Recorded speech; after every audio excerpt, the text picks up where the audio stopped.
කලින් වීඩියෝ එකේ 2020 අපෝ සාමාන්‍ය පෙළ විභාග ප්‍රශ්න පත්‍රයේ පළවෙනි කොටසේ ඒ කියන ප්‍රශ්න වලට අදාළව ප්‍රශ්න 25ක් සාකච්ඡා කළා. අද මම ඔයාලට ගේන්නේ ඒ ප්‍රශ්න පත්‍රයේම B කොටස. ඒකේ තියෙන ප්‍රශ්න පහක්.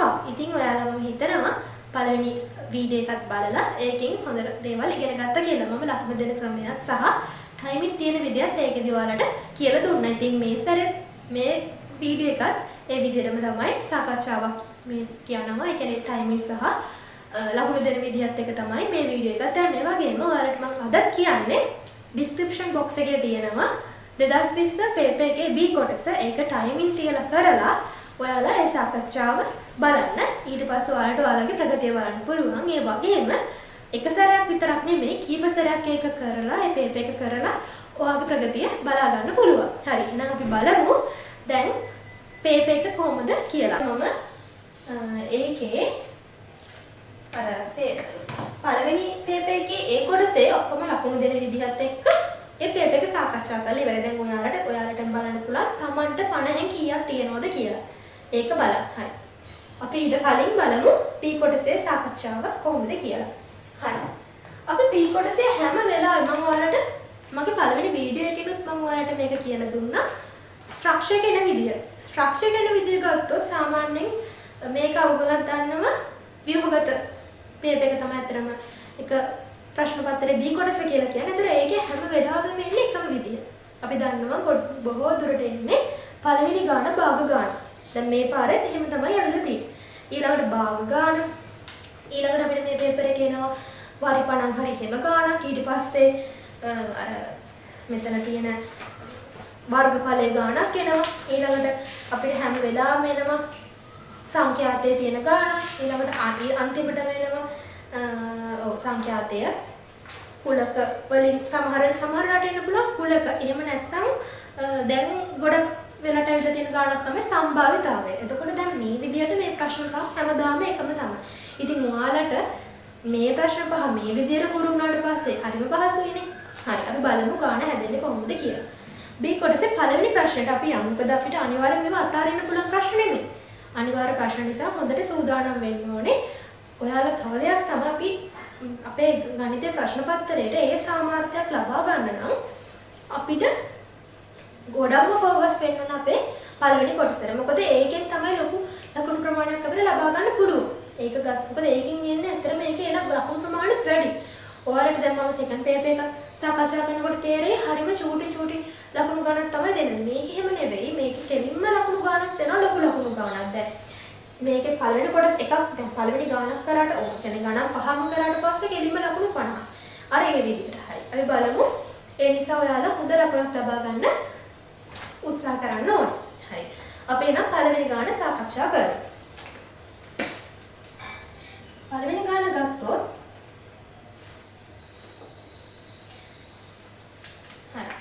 ධාරිතාව ලීටර 5ක් වන භාජනයක් පැණිබීම වර්ගයකින් සම්පූර්ණයෙන්ම පුරවා තිබිනි. එයින් 10න් 3ක් ප්‍රමාණයක් සංග්‍රහ කිරීම සඳහා යොදා ගන්නා ලදී. හරි. අපි මේ වගේ වුණාම පොඩි රූපයක් එක්ක ගමු. දැන් ඔන්න මේ එහෙනම් කප් එකක් කියලා හිතන්නකෝ. ඔය කප් එකේ ලීටර 5ක්. ලීටර 5යි තමයි එයාගේ ධාරිතාව. පැණිබීම වර්ගයකින් සම්පූර්ණයෙන් පුරවලා තියෙන්නේ. ඒක සම්පූර්ණයෙන්ම පුරවලා තියෙනවා. 10න් 3ක් තමයි සංග්‍රහ කරන්න යොදා ගන්න. හරි. සංග්‍රහ කිරීම සඳහා කොටසක් යොදා ගැනීමෙන් පස්සේ ඉතිරි වූ පැණිබීම් ප්‍රමාණය හොයන්න. හරිම පහසුයිනේ. මොකද්ද කරන්නේ? අපි දන්නවා අපි පොඩි කාලේ ඉඳන් ඉගෙන ගන්නවා. පළවෙනි කොටස මෙතනම දාන්න. මම ඔයාලට මෙතන ඉඳලා දැන් අපි ෆස්ට් පේපර් එක වගේ නෙමෙයි මේක B කොටසට ටිකක් ලකුණු බෙදෙන විදිහක් තියෙනවනේ. ඔයාලා ඒ නිසා මම හදන ගාන පළවෙනි කොටසේ ඉඳලම ලකුණු දාගෙන යන්න. ඒක ඔයාලට පහසුයි. හරි. දැන් ඔන්න අපි දන්නවා සංග්‍රහ කරාට පස්සේ සාමාන්‍යයෙන් අපි ඕනම වෙලාවක දැන් මෙයා කිව්වනේ මේක පුරවලා තියෙනවා කියලා. 10න් 10ම තිබ්බා. එයාගෙන් අපි ඔය ගාන ගත්තාම අපි දන්නවා මේක සමානයි 10මයි. 10න් 3ක් ගියම 7යි. ඔක තමයි ගාන. මම ඔයාලට පැහැදිලි වෙන්න මම මේ ගාන දැම්මම අයින් කරන්නේ නැහැනේ. පැහැදිලි වෙන්න ලකුණු දාගෙන යන්න අපිට ඒකට එක ලකුණක් ලැබෙනවා. මේකට ලැබෙනවා එක ලකුණක්. හරි. ඊළඟට ලකුණක් නෙමෙයි ලකුණු දෙකක්. එතන ලැබෙනවා මේ එක ලකුණක් කියන්නේ මෙතන උත්තරේට එකයි මේ ඔයා කියන දැන් මෙතන ගත්තනේ යම් දෙයක්. ඒකටත් එක්ක ලකුණු දෙකක් ලැබෙනවා. හරි අපි බලමු දැන් දෙවෙනි කොටස. දෙවෙනි කොටස ගත්තට පස්සේ දෙවෙනි කොටසේ අහන්නේ යාලා භාජනයේ ඉතිරිව තිබූ පැනවීම ප්‍රමාණයෙන් අන්න ඒක වැදගත්. ප්‍රමාණයෙන් කියන්නේ ගුණ කිරීමක්. 7න් 5ක් බෝතලයකට වත් කරන ලදී. ඉන්පසු භාජනයේ ඉතිරි වූ පැනවීම ප්‍රමාණය භාජනයේ ධාරිතාවෙන් කොච්චරක්ද කියලා තමයි අහන්නේ. හරි. දැන් මෙහෙමනේ අපි ඔක්කොටම කලින් හොයාගන්න එපා වත් කරපු ප්‍රමාණය. හරි.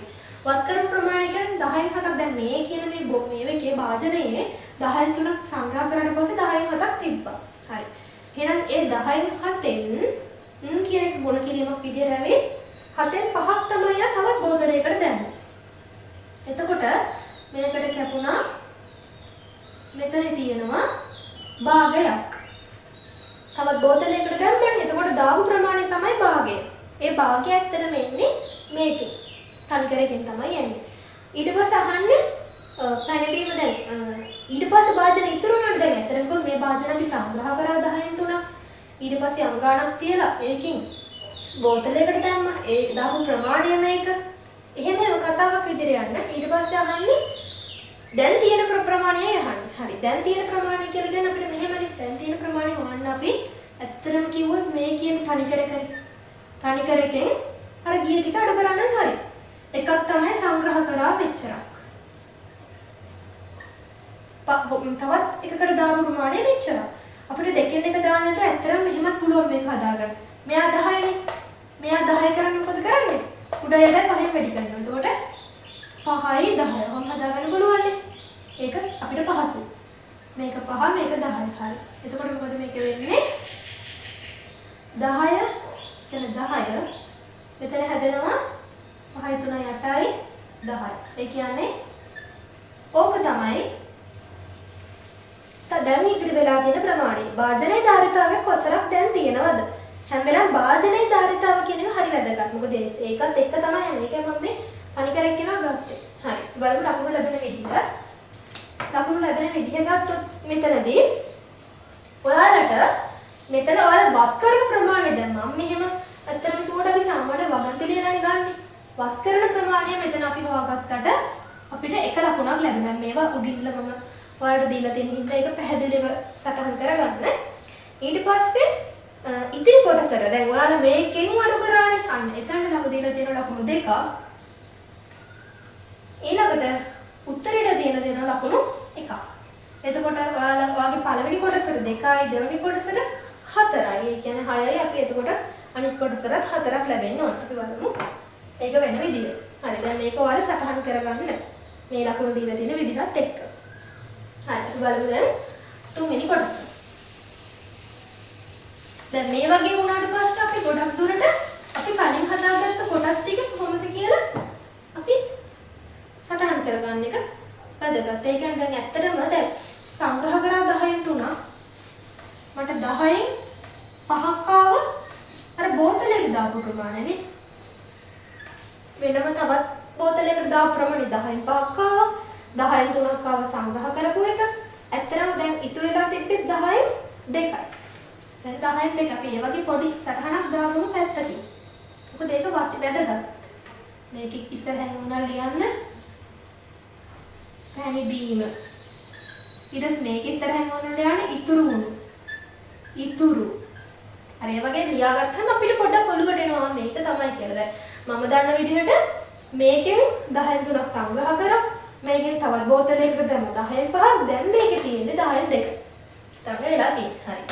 අහන්නේ දැන් එම වාජනයේ අඩංගු වන පැනවීම ප්‍රමාණය වාජනයේ ධාරිතාවෙන් හරි අඩක් වන තේ වාජනයට තව පැනවීම එක් කරනවා. හරි. දැන් තියනවානේ. දැක්කනේ මෙහෙම ලියලා එක හරි පාසි. දැන් එම වාජනයේ අඩංගු වන පැනවීම ප්‍රමාණය වාජනයේ ධාරිතාවෙන් හරි අඩක් වෙනස. ඒ කියන්නේ කීයද? 10න් 5ක් වෙනකන්නේ වෙනසේ වත් කරනවා තවත් ටිකක්. එසේ වත් කරන පැනවීම ප්‍රමාණය ලීටර වලින් අහන්න. හරි. අපි බලමු. දැන් 10න් 2යි කියලා කියන්නේ අපි දන්නවා භාගයක් වෙන්න කියන්නේ 10න් 5නේ. 10න් 5 කියලා කියන්නේ ඕක. එතකොට එතන 10න් 3යි. එහෙනම් 10න් 3නේ තව වත් කරලා තියෙන්නේ. මුලින්ම අපිට කිව්වා 10න් 10 කියන්නේ ලීටර 5යි කියලා. 10න් 3ක් කීයද කියලා හොයාගන්න ඕනේ. අපි මෙහෙම කරමු. 10න් 10 ලීටර 5යි නම් 10න් 1 කීයද කියලා බලමු. 10න් 1 කියන්නේ ලීටර කොච්චරද කියලා. දැන් 10න් 10 ලීටර 5 ඒක 10න් 1 උනේ මොකද? මේ 10න් 10 10න් 1 උනේ කොතනද? 10න් බෙදුණා. එහෙනම් දෙපැත්තම 10න් බෙදෙන්න ඕනේ. ඔයගොල්ලෝ පැහැදිලිනේ. මේක 10න් බෙදුනහම මේක බවට පත් වුණා. දැන් මෙයා 10න් බෙදුනහම මොකද? මෙයා ඊට පස්සේ 10න් බෙදුණා. හරි. එහෙනම් ඒක ගුණ කරොත් 3න් හරිනේ. එතකොට 15 බෙදීම 10ක් එනවා. ඒ කියන්නේ ඔන්න ඔච්චරක් එනවා. ඒක තේරුණානේ? ඒක දැන් මම බලමු ලකුණු වෙන විදිහ. අතනදී අර දැන් අපි මේකට ලකුණු එකක් දෙනවා. ඊට පස්සේ ඊළඟට දැන් මෙතනදී වත් කරන ලද ප්‍රමාණය මෙතනදී දැන් වත් කරන ලද මෙන්න මෙතනට එකක් එනවා. මෙතනට එකක් එනවා. ඊළඟට මෙතනදී පැන්බීම හරි. මෙතනට ලකුණු දෙකම එනවා. මෙතනට දෙකක් එනවා. මෙතන ලකුණු දෙකක් එනවා. ඊටු ටික එනවා. ඒකවල තුන ලකුණු 10 හැදෙන්නේ ඔන්න ඔය විදිහට තමයි පළවෙනි ප්‍රශ්නෙට. හරි මම හිතනවා ඔක හොඳට ඔයාලා පැහැදිලි කරගත්තා කියලා. හරි. අපි දැන් දෙවෙනි කොටස බලමු.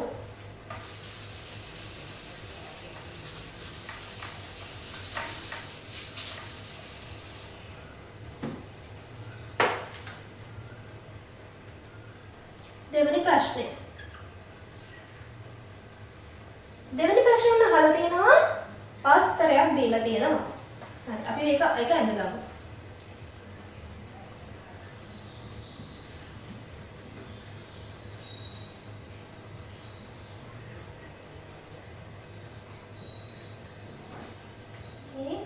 මේක D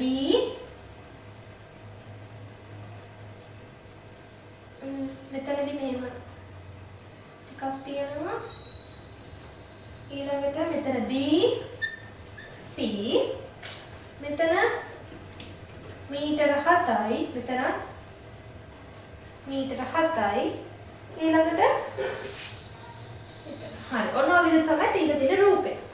රූපේ දැක්වෙන ABCD ඍජුකෝණාශ්‍ර කොටසකට යා වූ අරය මීටර 14ක් වුණා. ABCD මෙන්න මේ කියන මේකට උඩින් තියෙනවා අරය 14ක් වුණු අර්ධ වෘත්තාකාර මල් පාත්‍යයක්. ඒ කියන්නේ මෙයාගේ අරය කීයද? 14යි මීටර. හරි අර මල් පාත්‍යයේ පිටතින් අඳුරු කර ඇති ඍජුකෝණාශ්‍ර කොටස් දෙකේ ගල් අතුර ඇත. ඔයාලට පේනවද මේක? මේ ටික තමයි ගල් තියෙන්නේ. ගල් අතුරට තියෙන්නේ ඒ දෙකේ.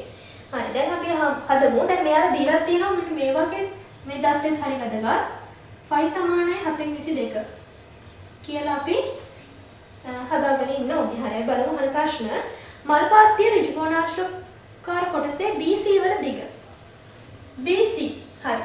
කොහොමද හොයන්නේ? අපි දන්නවා මෙන්න මේ සමස්ත එක මේ ඉඳලා මෙතනට වෙනකන් තියෙන්නේ මේකේ විස්කම්බය.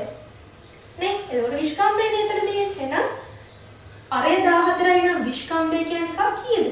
D සමාන වෙන්නේ 14 ගුණ කිරීම 2. කීයද? මීටර 28. මේක BC කියන්නේ කවුද? මේ පැති දෙකත් එකතු වෙලා. එහෙනම් BC සමාන වෙන්නේ මොකටද? මේ 28න් අඩු කරන්න ඕනේ 7යි 7යි 14ක්. ඒ කියන්නේ උත්තරේ මීටර 14යි. BC වල දිග. හරි බලමු ලකුණු වෙන විදිහ. ලකුණු 1යි. ඒකට ලකුණු වෙන්නේ 1යි. මෙතන ලකුණු 1යි. හරි ඔයාලා එක සටහන් කරගන්න. අපි දෙවෙනි එක බලමු. දැන් මේක පළවෙනි එක. දෙවෙනි එක මල් පාත්‍යයේ අර්ධ වෘත්තාකාර කොටසේ වර්ගඵලය. අපි අර්ධ වෘත්තාකාර කොටසක වර්ගඵලය කොහොමද ගන්නේ? තනිකර එක්කෙනාගේ වර්ගඵලය phi r වර්ගය. එහෙනම් මේ භාගයක හොයන්නේ ඒක බෙදනවා දෙකකින්. හේතු වර්ගඵලය කියන එක බෙදන්න ගුණ කරන්න එහෙම පුළුවන් නේ. හරි. phi r වර්ගය. එතකොට මේක සුළු කිරීමක් තියෙන 5 කියලා කියන්නේ මොකද්ද? 722. මෙතනදී එයාගේ අරය වෙන්නේ උඩ 14 ගුණ කිරීම 14.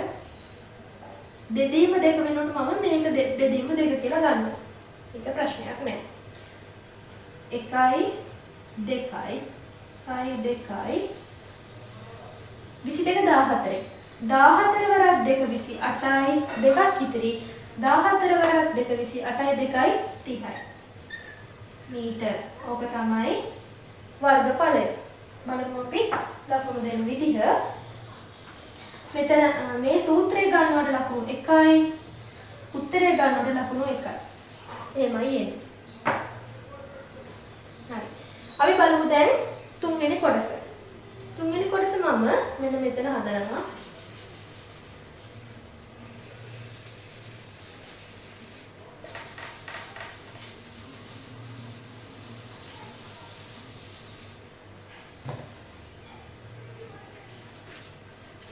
තුන්වෙනි කොටස. ඔයාලා ඉතින් ඒවා රිවයින්ඩ් කරලා හරි ඒකේ විදිහට බලන්න මේ වීඩියෝ එක තනින් ඉඳලා මම මොකද වේගෙන් කරගෙන යනකොට ලකුණු දෙන විදිහෙම බලා ගන්න පුළුවන් ඔයාලට. හරි තුන්වෙනි කොටස අර්ධ වෘත්තාකාර කොටසේ වර්ගඵලය ගල්ලතුර ඇති කොටස් දෙකේ වර්ගඵල එකතුවට සමාන නම් ත්‍රිකෝණාශ්‍ර කොටසේ AB වල දිග. හරි. දැන් අහනවා මේ කොටස දැන් තව දෙයක් තමයි. දෙක වැරදුනා කියන්නේ දිගටම වර්ධිනවා. පැහැදිලිනේ? අයි මෙයාගේ වර්ගඵලය මෙයාට ඕනේ. මෙයාලා කියනවා මේ 308. මේ 308 සමානයිලු මෙන්න මේ දෙකේ එකතුවට. ඒතර මේ දෙක කියන්නේ වර්ගඵලයක්නේ. දැන් අපි දන්නවා මේ 7 මෙයාගේ වැඩි වුණාම තමයි වර්ගඵලය හැදෙන්නේ. හරි අපි දන්නවා දෙවරක්.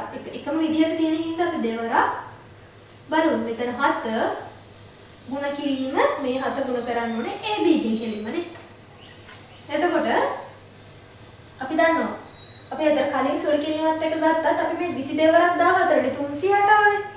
මෙතනත් 14. එහෙනම් මොකද වෙන්නේ? මේ 14ට මෙහෙන් ගත්තාම මෙතන ඉන්නේ 22ම තමයි කියන්නේ AB සමානයි. ඒ වගේ සුළු කිරීම කරන්න කමක් නැහැ. ඒක ඔයාලට පහසුයි. මෙතන ඉන්නේ මීටර 22යි. හරිද?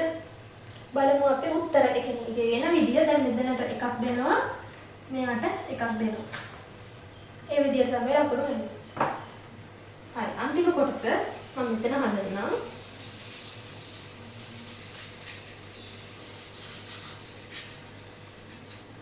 අන්තිම කොටස හතරවෙනි කොටස.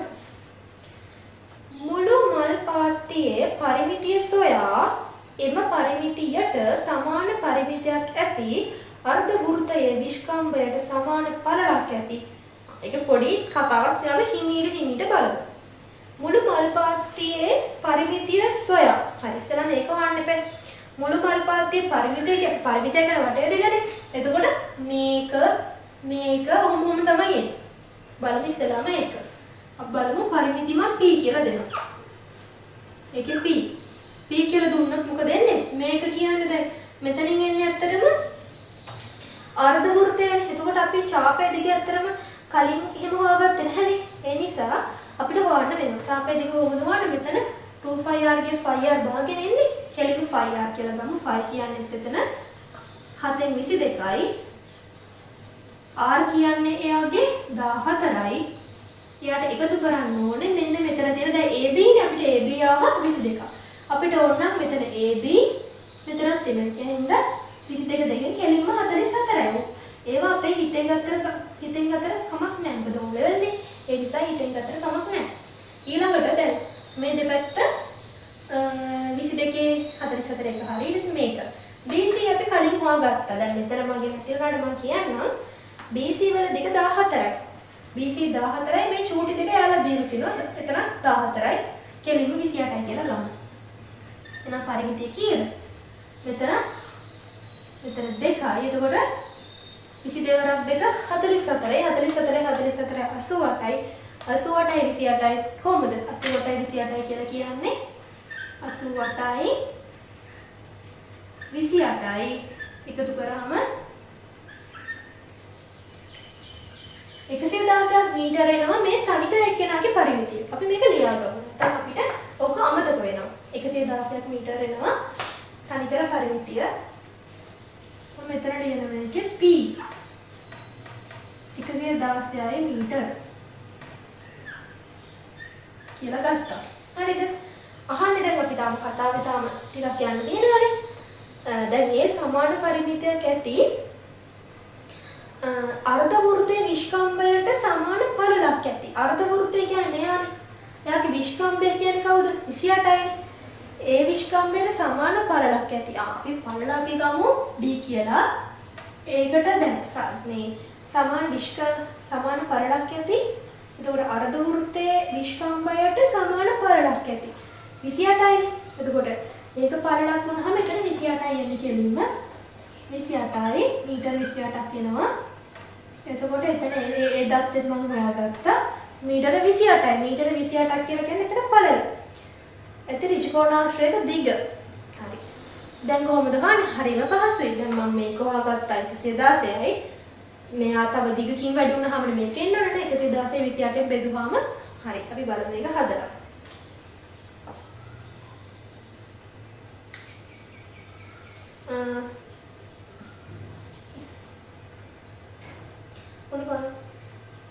හරියම් පරිමිතියට සමාන පරිමිතියක් ඇති.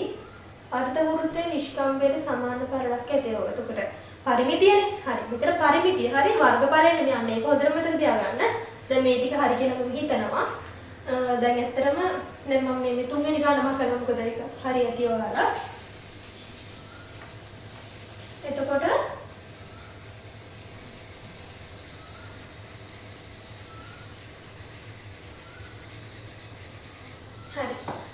දැන් මේක එකක් හොයාගත්තා. දැන් අහන්නේ පරිමිතිය ගැන. හරිද?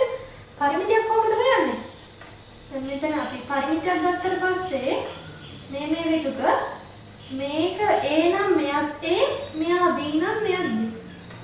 හරිද? එහෙනම් මොකද කරන්නේ දැන් අපි දන්නවා 116 කියලා එකක්. පරිමිතියනේ. ඒතර 116 තමයි පරිමිතිය. මෙයා තමයි පළල. හරිද? ඒතර පළලක් දන්නවා. එහෙනම් අපි 116ක් හැදෙන්න තනිකර එක්කෙනා ගන්නේ. එතකොට මොකද කරන්නේ අපි ඒ ගානට? දැන් දිග අපි හිතමු A කියලා. එතකොට 2A. දිග අපි හිතමුකෝ 2A ධන පළල දෙවරක් 28යි. එයා සමාන වෙනවා 116ට. ඒනේ ඕනේ අපිට දෙකෙන් බෙදමු. ඒ සමානයි දෙකෙන් බෙදනවම 28යි 116 බෙදීම 2. අපි කෙලින්ම හිතින් ගමු. කෙලින්ම එනකොට 58යි.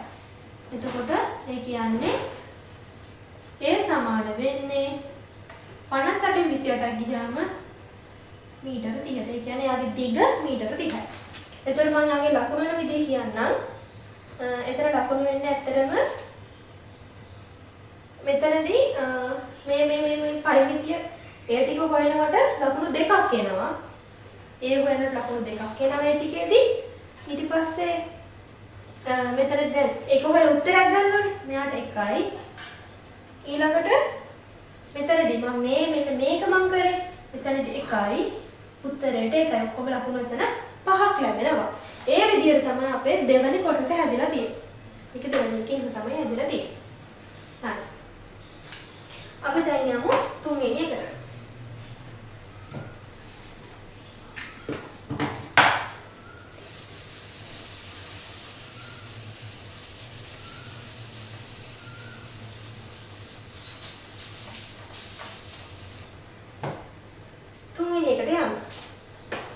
තුන්වෙනි එකේ අපි ඒක නම් හරිම ආස ගන්නක් කවුරුත් ආස වගේම ටිකක් ඒකේ අමාරු ඒවාක් තියෙනවා.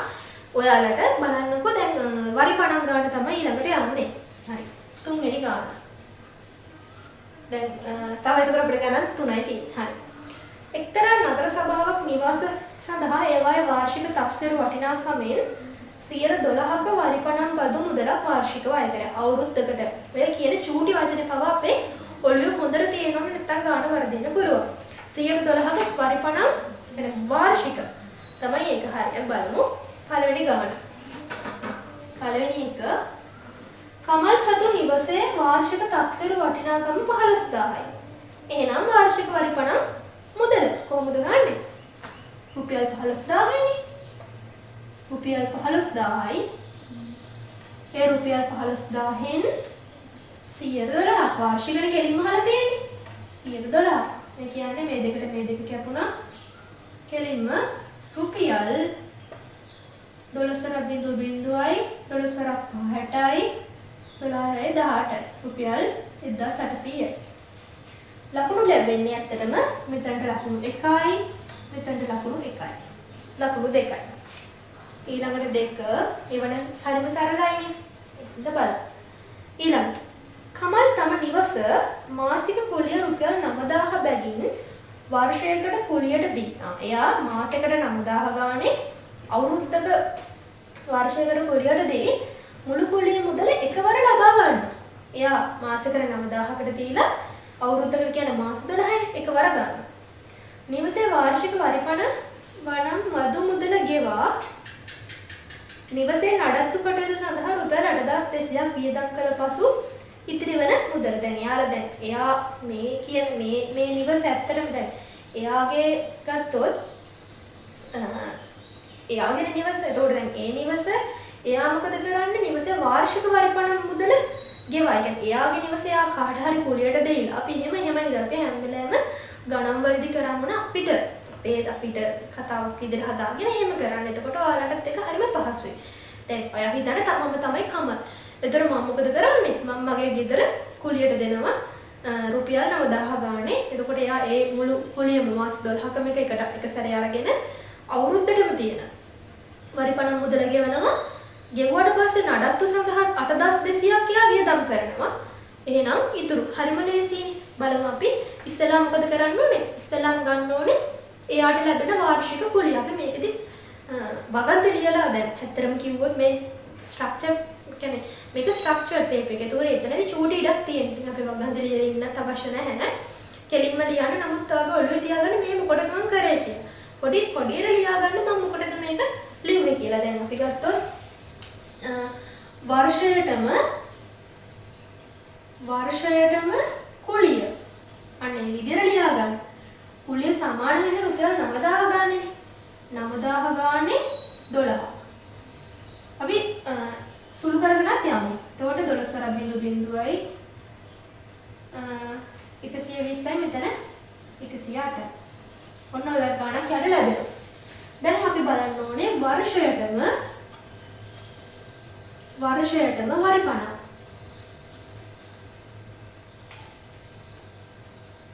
වරිපණම් ගාන. ඇත්තටම කීයද? දැන් මෙතනදී එයාලා නිවසේ වාර්ෂික වරිපණම් බදු මුදල ගෙවනවා. ඔව්. එතකොට එතන තියෙන ඇත්තටම මේ 1800යිනේ. මේක 1800ක අපි කලින්ම දානවා. ඊළඟට තව මොනවද? බදු. එයා නඩත්තු කරන 8200ක්. එතකොට නඩත්තු කොහොම හරි අවසානයේදී ඉතුරු වන ඉතිරිය කොහොමද එන්නේ? මේකෙන් අඩු කරනවා අර 1800යි ධන 8200. එතකොට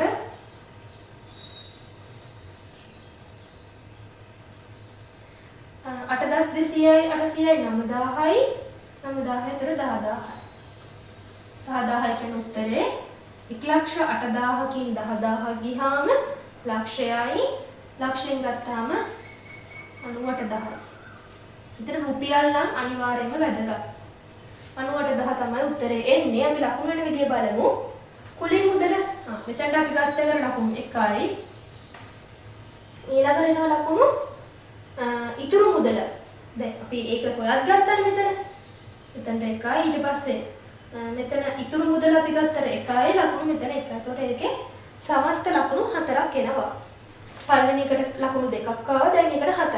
අන්තිම එකටත් 4ක් තමයි බලමු වෙන විදිය. හරි මේක සටහන් කරගන්න ඔයාලා.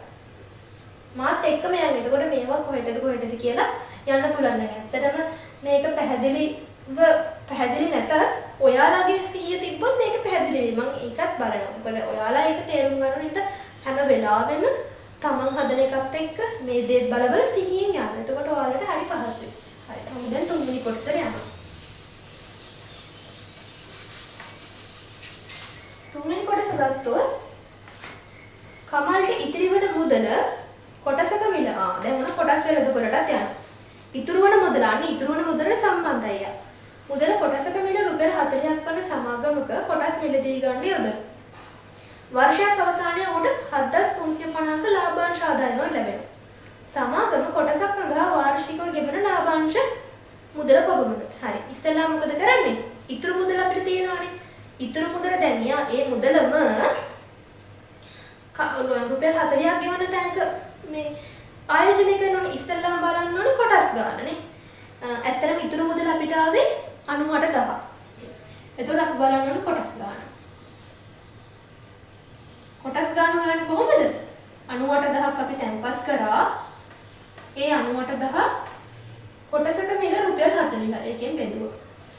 එතකොට එනවා 9804ෙන් බෙදුවාම මේක 2යි 4යි 5යි ඔන්න කොටස් ගන්න 2450ක් එනවා. ඊළඟට වර්ෂයක් අවසානයේදී එයාට 7350ක ලාභාංශයක් ලැබුණා. සමාගම කොටසක් සඳහා වාර්ෂිකව ගෙවන ලාභාංශය අහන්න. දැන් එයාට ආපහු ආදායම තමයි යෝග. හරිද? අපි දැන් හොයන්න ඕනේ සමාගම ගෙවන ගන්න. දැන් ඇත්තටම කිව්වොත් සමාගම එයාට ගෙවනවා. එයාට ලැබෙන ලාභය තමයි අර 7350. හරිද? 7350.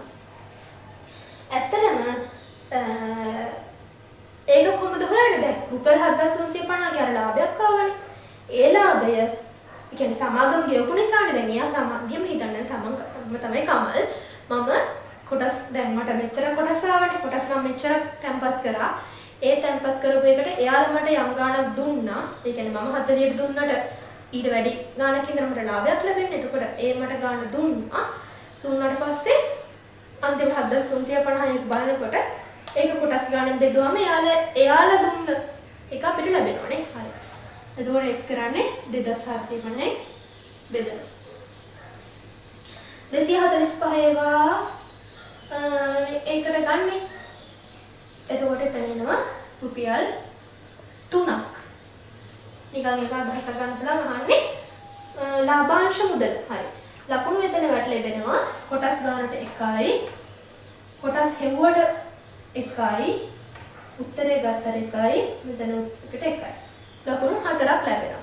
හරි. ඒ විදිහට තමයි තුන්වෙනි ගානේ ලකුණු 10 ලැබෙන විදිය. හරි. ඒකත් ඔයාලා ওই විදිහට සටහන් කරගන්න. හරි. අපි එහෙනම් හතරවෙනි ගාන දැන් බලමු.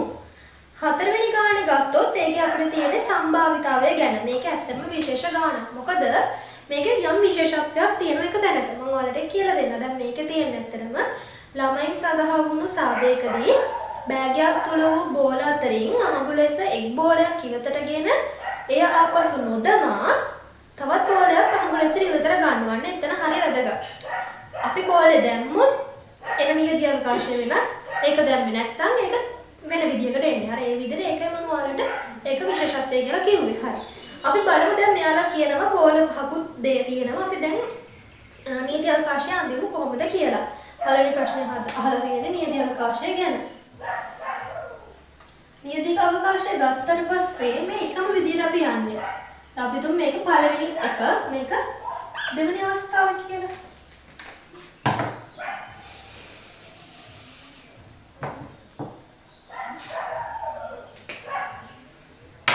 මම ගත්තොත් මේක පළවෙනි අවස්ථාව පළවෙනි වර ගැනීම.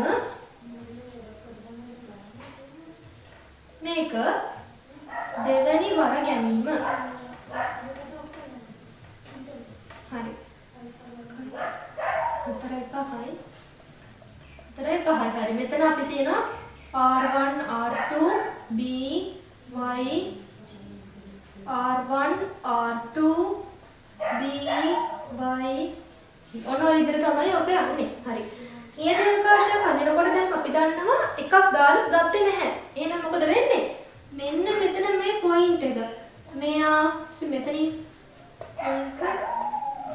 ඔන්න ඔය කියන කට්ටිය නැහැ. ගන්න නැතුව ඉතුරු ටිකට තමයි අපේ නියද අවකාශය හදා ගන්න පුළුවන්.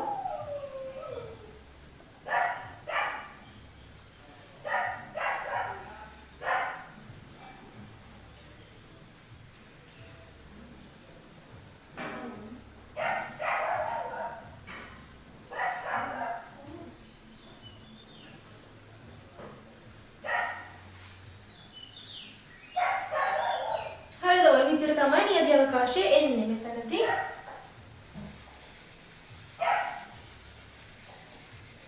මම මෙහෙමම කරන්නේ නැතුව ඉස්සල්ලාම ඇඳගෙන ඉන්නම් මේ ටික.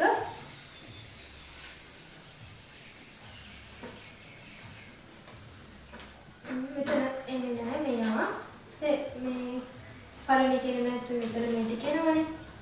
දෙවෙනි එකේ මේක මේකයි එනවා මේක.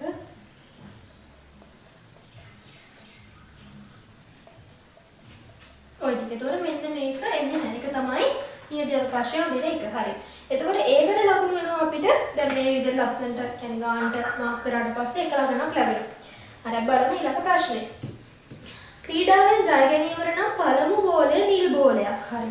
පළමු බෝලය නිල් බෝලයක් හෝ කහ බෝලයක්. කහ බෝලයක්. දෙවන බෝලය වෙනවන රතු බෝලයක්. හරි. එහෙනම් ඕකේ අපිට අහන්න යාලා ඒ විදිහට තියෙන සම්භාවිතාවය සහ මෙතන මාක් කරන්න කියලා තමයි කියන්නේ. හරි.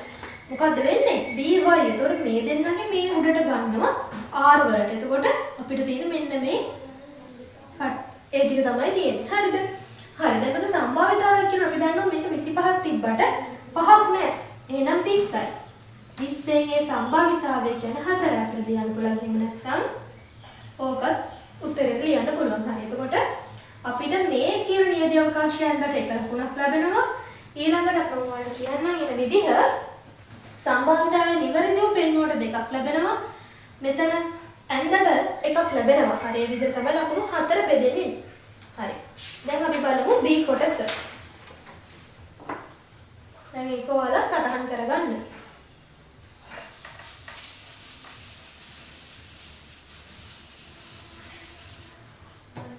B කොටස ගත්තොත් කර්මාන්ත ශාලාවක එක්තරා ක්‍රීඩා භාණ්ඩ වර්ගයක් නිපදවීම සඳහා A හා B නම් යන්ත්‍ර දෙකක් භාවිතා කෙරෙනවා. ඒ යන්ත්‍රයේ මුළු ක්‍රීඩා භාණ්ඩ සංඛ්‍යාවෙන් 5න් 2ක්. A කියන යන්ත්‍රය 5න් 2ක් නිපදවන අතර ඉතිරි සියල්ල B යන්ත්‍රයේ නිපදවනවා. එහෙනම් කොහොමද? එතකොට එන්නේ 5න් 3යි.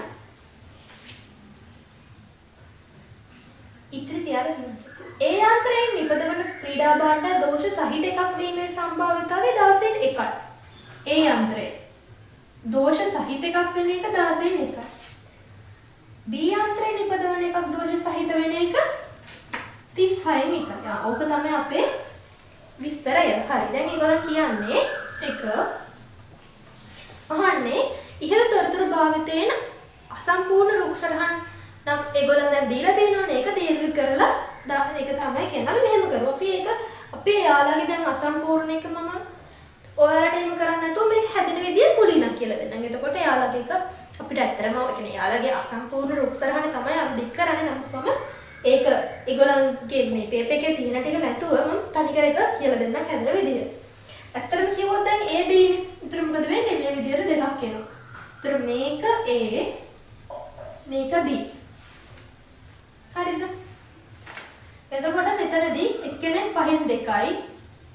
අනිවාර්යෙන් මේ දෙන්නගේ එක කියන එකක් එන්න ඕනේ. ඒ කියන්නේ මෙයා 5න් 3යි. ඒතර මේක දෙකක්නේ. හේතුව මොකද්ද? දෝෂ සහිත මේක දෝෂ රහිත. මෙයා දෝෂ සහිත. මෙයා දෝෂ රහිත. ඔන්න ඒක තමයි අපේ රුක් සටහන වෙන්නේ. හරි. බලමු. ඒ කියන දෝෂ සහිත එකක් 16න් 1යිනේ. එහෙනම් නැති එක මොකද්ද? 16න් 15යි. මේකත් 36න් 1යිනේ. එහෙනම් 36න් 35යි. අර ඒ විදිහට තමයි එන්න ඕනේ. හරිනේ. ඒක අපි ඇඳලා දැන් ඒකට ලකුණු 3ක් දෙනවා. ලකුණු 3 දෙන්න විදිහ කිව්වොත් මෙතනදී මේක මෙන්න B හොයාගන්නවට ඔව් මෙතන මේ B හොයාගන්නවටයි දෝෂ රහිත දෙක හොයාගන්නවටයි තමයි ලකුණු 3 ලැබෙන්නේ. මෙතන එකයි මේකටයි මේකටයි. ඔකට තමයි ලකුණු 3 ලැබෙන්නේ. හරි. ඊළඟට යාළුවෝ ප්‍රශ්න අහලා තිනවා කර්මාන්ත ශාලාවේ නිපදවන ක්‍රීඩා භාණ්ඩයක් දෝෂ රහිත එකක් වීමේ සම්භාවිතාවය. කර්මාන්ත ශාලාවේ නිපදවන ක්‍රීඩා භාණ්ඩයක් දෝෂ රහිත එකක්. හරි. දැන් මේ දෙන්නම හදන්නේ එකම දැන්. මේ කර්මාන්ත ශාලාවේ මේ දෙන්නම හදන්නේ මේ ක්‍රීඩා භාණ්ඩනේ. එතකොට මේ දෙන්නගේම දෝෂ රහිතනේ. රහිත පැත්තට යන්න ඕනේ. එතකොට මේක A කියන එක්කෙනාගේ දෝෂ රහිත වෙන්න ඕනේ. මේ B කියන එක්කෙනාගේ දෝෂ රහිත වෙන්න ඕනේ. ඔන්න ඕක තමයි අපිට ඕනේ. හරි මම ඔයාලට පෙන්නන්නම්. එතකොට මොකද වෙන්නේ? A කියන්නේ A කියන එක්කෙනා ගත්තොත් 5න් 2යි. ගුණ කිරීමක් අපි යන්නේ. එතකොට එතන 16න් 15යි. එකතු කරන්න ඕනේ මෙයාගේ B 5න් 3යි ගුණ කරන්න ඕනේ 35න් 36යි. එතකොට ගුණ කරමු 5 වරක් 1යි 5 වරක් 3යි 2 වරක් 1යි 2 වරක් 8යි 3 වරක් 1යි 3 වරක් 12යි 5 වරක් 1යි මෙතන 7යි. මම ඔයාලට මේක දැන් ඕනේ නෑනේ.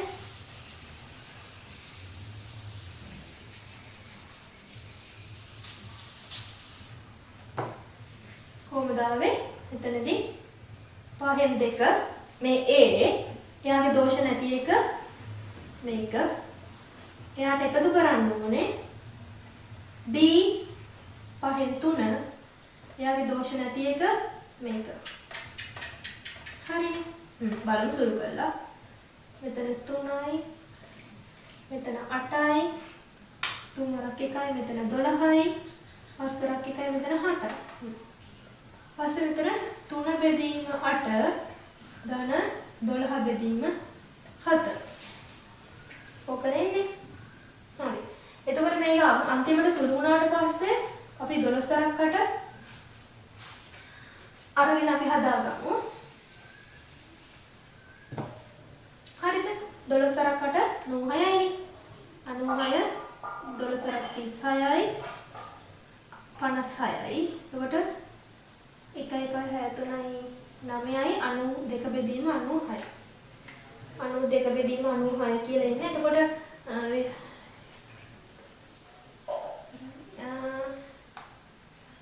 එහෙම තමයි එන්නේ. එතකොට ඒකට ලකුණු තියෙන්නේ මේක ගන්නකොට 2යි මේකට 1යි ලකුණු 3යි.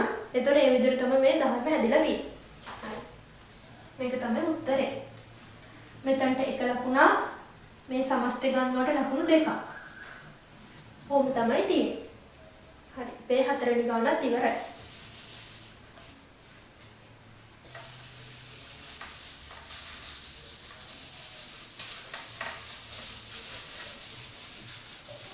අපි පස්වෙනි ගාන බලමු. පස්වෙනි ගාන අවසාන ගාන. මෙතන තියෙන්නේ ලැබිය හැකි මුළු ලකුණු ප්‍රමාණය 60ක් වන පරීක්ෂණයකදී පන්ති සිසුන් 40 දෙනෙකු ලබාගත් ලකුණු ගැන තමයි තියෙන්නේ. ලකුණු ඔක්කොම 60යි. ඒවා අපිට අවශ්‍ය දත්ත. හරි. දැන් අහන්නේ මේ වගුවේ හිස්තන් සම්පූර්ණ කරන්න. ඇත්තට මෙයාලා වගුවේ අහලා තියෙනවා දැන් අහන්න මෙහෙමනේ. දැන් මේක සමුචිත සංඛ්‍යාතයත් එක්ක එන එකක් තියෙනවා. මම ඔයාලට කියලා දෙන්නම් මුලින්ම එන විදිය. මේකේ 3ක් තියෙනවා යටට 6ක් තියෙනවා.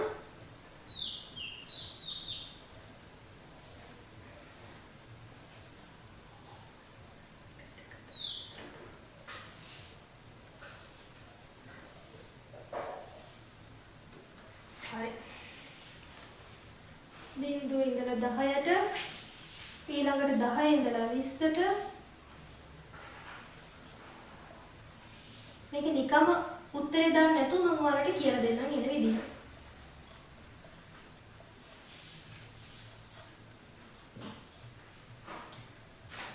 තුනයි පහයි මේක දන්නේ නැහැ. 8 12 6 ඊට පස්සේ 3 8 14 22 40. මේක පන්ති මේක සංඛ්‍යාතය.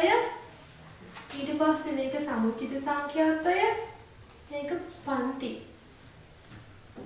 හරි මම ඔයාලට කියලා දෙන්නම් මේ වගුව පිරවෙන විදිහ. හරි. මෙහෙම එකක් දුන්නාට පස්සේ අපි මේමයි බලන්න. සංඛ්‍යාතයේ 3නේ පළවෙනි එක 3 විදිහටම යනවා. ඊට පස්සේ මේ දෙන්න එකතු කරලා මෙතනට දානවා. මේ දෙන්න එකතු කරලා මෙතන 8යි එහෙනම් මෙතන එන්න ඕනේ 6.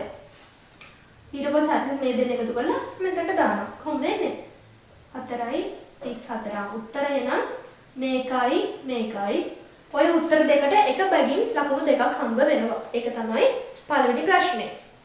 වගුව හිතන්න පෙරෙමු. දී ඇති ඛණ්ඩාංක තලයේ මත සමුච්චිත සංඛ්‍යාතය අඳින්න වක්‍රය අඳින්න. හරි. බලමු වක්‍රය ඊළඟට ගමු.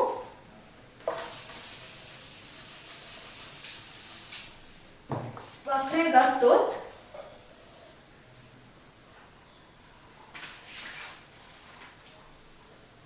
මේගොල්ලන් අහන්නේ ඛණ්ඩාංක තලයේ මතනේ. දැන් ඛණ්ඩාංක තලයක් කියලා දෙනවනේ. එතකොට දුන්නාම දැන් 5 ඉඳලා 40 වෙනකන් තියෙනවා. 5 10 15 20 25 30 35 40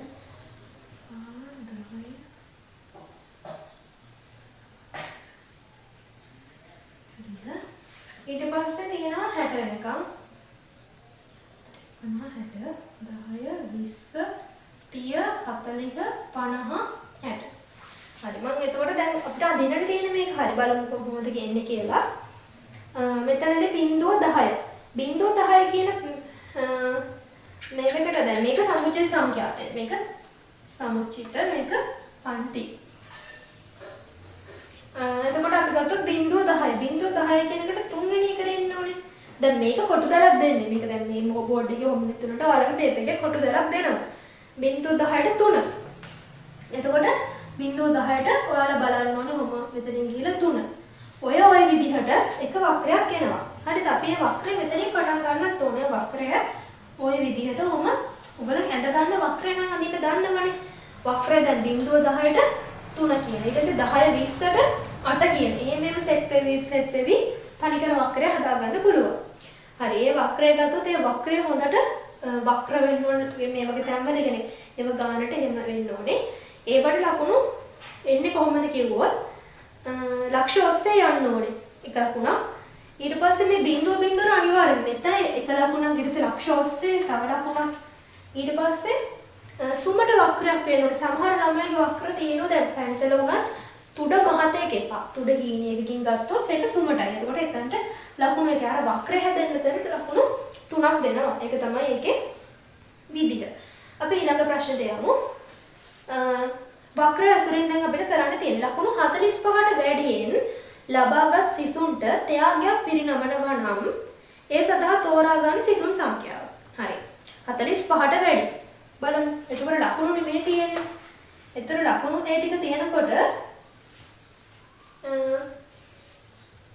හරි ලකුණු මේ. ඒතර 45 කියන්නේ මෙතනනේ. ඒතර මොකද? මෙතන මේකේ ඉඳලා මෙතනට ගාන්න 45. ඊට පස්සේ මෙතනත් යම් ගාණක් එනවනේ. ඔහොම මෙතන යම් ගාණක් එනවා. ඒ ගාණත් එක්ක අපිට ඒ ගාණ සිසුන් සංඛ්‍යාව අහන්න. ඒතර සිසුන් සංඛ්‍යාව කෙලින්ම ගන්න පුළුවන්. ඔයාලගේ වක්‍රය හරියට ඇත්තොත් මේ ප්‍රශ්නේ හරියම මේ පේපර් එකෙන් තියෙන ලේසිම ප්‍රශ්නේ තමයි. මොකද ඔයාලට පේනවනේ හරියම ලේසියෙන් ගන්න පුළුවන් ලකුණු ප්‍රමාණයක් ගන්න පුළුවන් ප්‍රශ්න තමයි මේක. එතකොට ඒකෙන් ගත්තට පස්සේ සිසුන් ගාණ. ඒතර එතන ලකුණු ඇත්තට මෙතනට එන ලකුණු දෙකක් 45ට වැඩි. දැන් අපිට මෙතන ගාණ එනවනේ. එතනට එන ගාණ ඒ ගාණත් එක්ක එහෙම. හරි. ඊළඟට ඒ ගාණ හරි. ඊට පස්සේ ඊළඟ ප්‍රශ්නේ තමයි අන්තර් චතුර්ථක පරාසය හොයන්න. හරි. ඒක අපි හොයලා බලමු. අන්තර් චතුර්ථක පරාසය කියලා කියන්නේ අතර මොකද්ද? හරි. දැන් එතකොට ඔයාලට මම කලින් කිව්වා දැන් මේ වක්‍රය ඇඳා අපි.